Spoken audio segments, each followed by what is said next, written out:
Okay. Let's jump back to the beginning. If you don't mind, where you from? Where you grew up at? Well, I'm from Roseland, so the Hunnits, Wild Hunnits, they call it, south side of Chicago. But I've moved all over the place, but Chicago has been the majority of my life. All right, for sure. That's why I started to tell people too, like, I've been all over Chicago, you know what I'm saying? West side is home, but I've been out south, you know what I'm saying? So, what about growing up in Roseland, you think molded you into who we are today? Was it a pretty normal upbringing, or did you? Yeah, it was, I mean, grew up in the house. You know, we had a house on the street. You know, it was one of them neighborhoods where you play with the neighborhood kids and stuff like that. You know, the regular 9, went to school, stuff like that. It was just only me and my mom, so, you know, that's just how my whole life. It's just, I'm the only child on my mama's side. Okay. My daddy got like 3 other kids, but it just, my whole life just been me and my OG. Okay, so you listening to Pac as you and your OG in Roseland. Yeah. When did you get a love for music?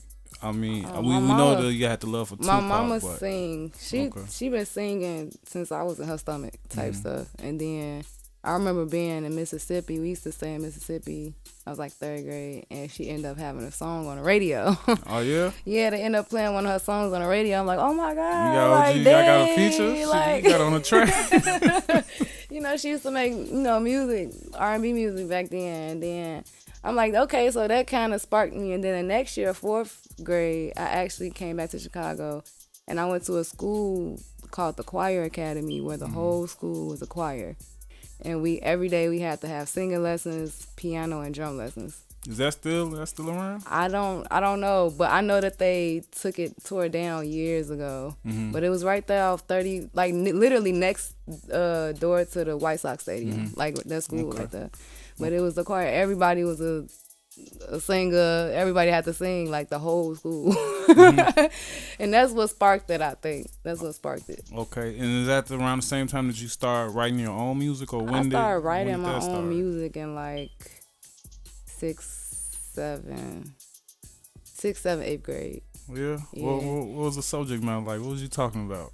I can't really remember, but it was abstract things, like, you know, because I wasn't like a really hood kid growing up, because I had a lot of diversity in my life. I grew up with white kids, Mexicans, you know, so I seen a lot of things, so it wasn't like, even now it shows in my music, I'm not, you know, so hood with it. I try to have something diverse in it, and that's what. So 9 times out of 10, it was just probably me rambling about school or something.